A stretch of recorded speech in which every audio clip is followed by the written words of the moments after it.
आदरणीय मित्रों, लक्ष्मी माता का बोध हो, लक्ष्मी माता की जय।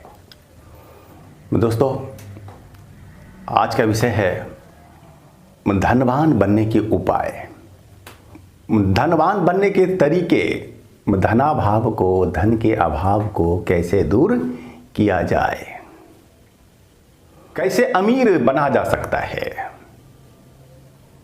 गरीबी दूर हो सकती है कैसे, इस पर विचारना है आज। मैं स्वामी धर्मदास उदासीन आप सबका धर्मबोध में बहुत बहुत स्वागत करता हूं और आप वीडियो को लास्ट तक देखते रहें और अपनी राय लिखकर अवश्य भेजें। और दोस्तों, अगर आप हमारे चैनल के सदस्य नहीं बने हैं तो अभी बन जाइए और हाँ, साथ साथ अपने दोस्तों को भी सदस्य बनाइए। तो धनाभाव दूर करने के उपाय, गरीबी मिटाने के उपाय, मैं आपको 11 उपाय बताने जा रहा हूं। 11। और आपने अगर सभी बातों पर, सभी तथ्यों पर, सभी सलाहों पर ध्यान दिया, गौर किया, अपने चरित्र चिंतन आचरण में उतारा, तो फिर आप निश्चित रूप से अपने धनाभाव को दूर लेंगे कर और आपका जीवन अधिक सफल, सार्थक और साधन संपन्न होगा। तो नंबर 1, दोस्तों, धन होता है प्राप्त 3 तरह से। क्या क्या है तरीका? एक है शक्ति, दूसरा है विद्या, तीसरा है धन। शक्ति, विद्या, धन, इन तीनों से धन की होती है प्राप्ति, धनाभाव को दूर किया जा सकता है। शक्ति होगी तभी तो श्रम करेंगे, श्रमशील होंगे, साहसी होंगे, मेहनती होंगे और आप धनार्जन लेंगे कर। और दूसरा है विद्या, आप में विद्या होगी, हुनर, कला, ज्ञान, विज्ञान होगा तो आप धन भी अवश्य लेंगे कमा। और तीसरा है धन, धन से धन होता है। धन से धन की होती है प्राप्ति, तो धन भी, धन कमाने का एक तीसरा और अच्छा माध्यम है। तो ये 3 उपाय हैं, आप तीनों पर ध्यान दीजिए, गौर कीजिए, विचारिए। अब विचारना है आपके पास क्या है। शक्ति है, विद्या है, धन है, आपके पास तीनों हैं, 2 हैं, या फिर केवल एक ही है। आपके पास शक्ति, विद्या, धन में आखिर है क्या? तो आप शक्ति, विद्या, धन का ठीक से उपयोग कीजिए और धन कमाइए। दूसरा है तरीका, दूसरा उपाय, दूसरी जो सलाह है हमारी, वो है कि व्यवहारिक बनिए, कल्पनाशील न बनिए। व्यवहारिक बने, आप हमेशा विचारों में नहीं खोए रहें। आप सोचें जरूर, विचारें जरूर, लेकिन अधिक ख्वाबों में, सपनों में नहीं रहा करें। व्यवहारिक बने। आप अपने लिए छोटे छोटे ठोस स्टेप बनाइए, योजनाएं बनाइए छोटी छोटी और आगे बढ़िए। आप अपने एम को, एम्बिशन को तो रखिए बड़ा, ठीक है, अंतिम गोल, अंतिम आपका उद्देश्य होना चाहिए बड़ा, लेकिन आपके स्टेप छोटे छोटे और व्यवहारिक हों, आपकी समय, परिस्थिति, योग्यता, पात्रता के हिसाब के हों, ठीक है। तीसरी सलाह है कि समय का अच्छा, बेहतर उपयोग कीजिए, समय का सदुपयोग कीजिए, समय को गंवाइए मत। समय आपके पास में सीमित है ना, समय सीमित है और काम बहुत है, इसलिए समय का अच्छा से अच्छा उपयोग कीजिए। समय वेट नहीं करता किसी का, है ना। समय के साथ आपको चलना होगा। आपके साथ में जैसी भी परिस्थिति है, आप देखिए उन परिस्थितियों को और उस अनुरूप आपको ढलना होगा, चलना होगा। समय के साथ जो चलता है वही सफल हो पाता है। और हाँ, आप समय की चाप को पहले से ही पहचान लेने का कीजिए प्रयास, ठीक है, कि कौन सा समय आने वाला है आगे, और उस अनुरूप अपनी योजना पहले से बनाकर रखिए, तो आप अपने लाइफ में अधिक सफल होंगे। नंबर 4, सफल लोगों से सलाह लिया कीजिए। आप जिस भी क्षेत्र में सफलता चाहते हैं पाना, उस क्षेत्र के सफल लोगों से आप मिलते रहिए और सलाह लीजिए, उनसे आशीर्वाद लीजिए, सहयोग लीजिए। और हाँ, ध्यान रहे कि वह व्यक्ति आपको अपना स्पर्धी न मान ले, इस बात का भी ख्याल होना चाहिए। इसलिए हम दूर के लोगों से सलाह लेंगे और हाँ, आसपास के भी सफल लोगों से सलाह ले सकते हैं यदि वे मुझे स्पर्धी न मानते हों तो। नंबर 5, आपको नशा, भोग विलास और दिखावा, इन सब से दूर रहना होगा।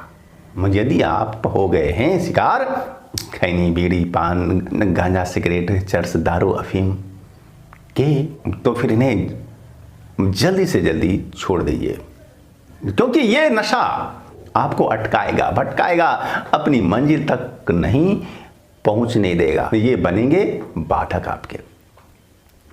और भोग विलास, सुख, आनंद, शौक में अपने समय को न गंवाइए। ठीक है, आपको बहुत आगे बढ़ना है तो निश्चित रूप से आपको ऐसा करना होगा। और दिखावा से बिल्कुल दूर रहिए। दिखावा नहीं करना है। जो जरूरी है आपकी अपनी क्षमता को बढ़ाने के लिए, कार्य क्षमता रक्षक जो भी चीजें हों, जो भी बातें हों, आप उनको ही अपनाइए। आपकी क्षमता बढ़नी चाहिए, योग्यता बढ़नी चाहिए, पात्रता बढ़नी चाहिए, आपका हुनर बढ़ना चाहिए और आपकी क्रियाशीलता बढ़नी चाहिए। इसके लिए जो भी साधन, विद्या, ज्ञान की आवश्यकता हो, आप उनके लिए हमेशा रहिए प्रयत्नशील। ओके, लोग आजकल जुए में, सट्टेबाजी में भी अपना समय, धन, श्रम को बेकार जाया किया करते हैं, तो एकदम से ही आपको इससे दूर रहना चाहिए। नंबर 6, अपने अभीष्ट हेतु, अपने उद्देश्य की प्राप्ति हेतु आप में समर्पण का भाव होना चाहिए। सर्वस्व का समर्पण, आपका शरीर, तन, मन, धन, समय जो भी है, बस उस उद्देश्य की प्राप्ति के लिए ही होना चाहिए। आप में जुनून होना चाहिए एकदम से, बस दिन रात अपने अभिष्ट के लिए ही, अपनी मंजिल के लिए ही विचारिए।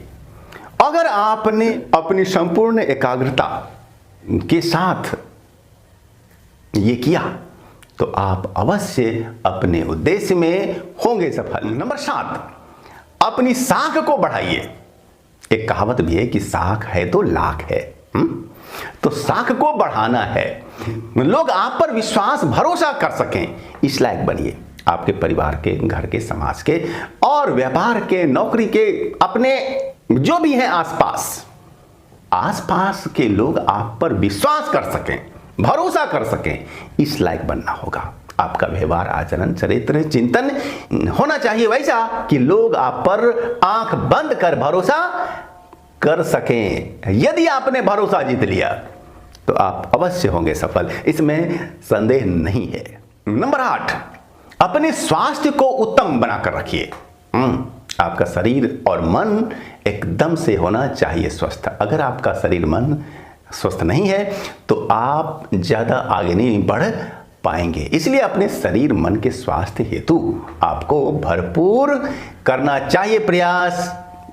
योग कीजिए रोज, योगासन, व्यायाम, और कीजिए प्राणायाम रोज। ठीक है, और साथ साथ आपका रहन सहन, खान पान भी हो नेचुरल। आप अपने भोजन में सलाद, फल का अधिक सेवन करें। साथ ही स्वास्थ्य संबंधी अन्य समस्त नियमों का पालन अपने व्यवहारिक जीवन में करते रहिए। नंबर 9, रोज ही अपने से वरिष्ठों का आशीर्वाद लीजिए।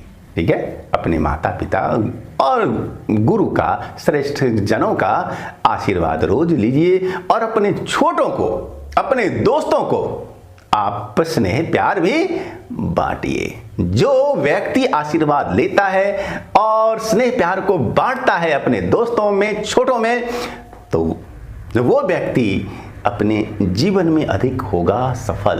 वह अधिक से अधिक अपने जीवन को ऊंचा उठा पाएगा। नंबर 10, साईं इतना दीजिए जामे कुटुंब समाय, मैं भी भूखा ना रहूं साधुन भूखा जाए। ये जो संत कबीर का दोहा है, इसको आप अपने जीवन में उतारिए, अपने चरित्र में, चिंतन में व्यवहार में उतारिए कि ज्यादा की चाह नहीं हो, बहुत ज्यादा की चाह नहीं हो आपके अंदर। हाँ, अपना कर्तव्य कर्म तो करते चले जाएंगे, लेकिन हम बहुत ज्यादा आसक्त न हो अपने फल के लिए। ठीक है, भगवान श्री कृष्ण ने भी कहा है गीता में कि कर्मण्येवाधिकारस्ते मा फलेषु कदाचन। तुम्हारा अधिकार है कर्म करने में, उसके फल में नहीं है तुम्हारा अधिकार। ठीक है, तो बस सब कुछ भगवान पर अर्पित करते हुए और फल की बहुत चाह नहीं रखते हुए अपने कर्तव्य कर्म को चाहिए करना। क्योंकि अगर बहुत अधिक आपकी होंगी वांट्स, चाहते इच्छाएं होंगी और बहुत अधिक आकांक्षाएं होंगी, आप बहुत अधिक आसक्त होंगे फल के लिए, और न मिला तो, यदि हो गए फेल तो फिर आप टूट जाएंगे और बिखर जाएंगे। ऐसा नहीं करने का, क्योंकि लाभ हानि ये तो जीवन का हिस्सा है, इसलिए हम दोनों स्थितियों में सम रह सकें, ऐसा प्रयास करना चाहिए। नंबर 11, ये बात बहुत ही आवश्यक और है महत्वपूर्ण। रोज आधी रात में या फिर ब्रह्म मुहूर्त में, सुबह में सूर्योदय के पहले आप थोड़ी देर के लिए होइए खड़े, शांत एकांत अच्छे जगह पर, और हाथ को जोड़ लीजिए, सिर झुका लीजिए, और अंदर से आपकी होनी चाहिए पुकार। किनको पुकारना है? आपको पुकारना है अपने जो आपके हैं पूर्वज, अपने पितरों को पुकारिए। आसपास के सूक्ष्म वातावरण में जो आत्माएं हैं, सूक्ष्म शरीरधारी जीव हैं, आप उन्हें पुकारिए। आपके आसपास जो देव शक्तियां हैं, ऊर्जाएं हैं, आप उन्हें पुकारिए भीतर से कि हे मेरे पितर, हे दिव्य आत्माएं, हे देव शक्तियां, आप हम पर हो दयाल, हो कृपाल, आप मेरा मार्गदर्शन कीजिए प्रभु, आप सहयोग दीजिए। आपके हम हैं बच्चे, दीनहीन हैं, आपकी सहायता चाहिए हमें। आप दयाल हैं, आप कृपाल हैं, उदार हैं, आप महान हैं, दिव्य हैं, आप इस बालक को सहयोग कीजिए। और अंदर से रोइए, पुकार लीजिए, बस ज्यादा नहीं, 3 मिनट लगभग। ठीक है, और अगर आपने इतना रोज कर लिया, आपने रोज ही हमारी 11 बातें जो हमने बताई हैं इस पर ध्यान दिया है, आपने अगर इन्हें अपने चरित्र चिंतन आचरण में उतार लिया, तो नो डाउट आप एक दिन अपने धनाभाव को अवश्य दूर लेंगे घर, और आपका जीवन बहुत सफल, सार्थक और उच्च स्तरीय होगा, इसमें संदेह नहीं। तो दोस्तों, अगर वीडियो अच्छा लगा हो तो इसे आप अधिक से अधिक शेयर कीजिए। जैसे आप हमारे एक वीडियो काम वासना नियंत्रण के तरीके को सराहा है, प्यार दिया है, वैसे ही हम अपेक्षा रखते हैं कि इस वीडियो को भी आप सराहेंगे और स्नेह प्यार देंगे। धन्यवाद।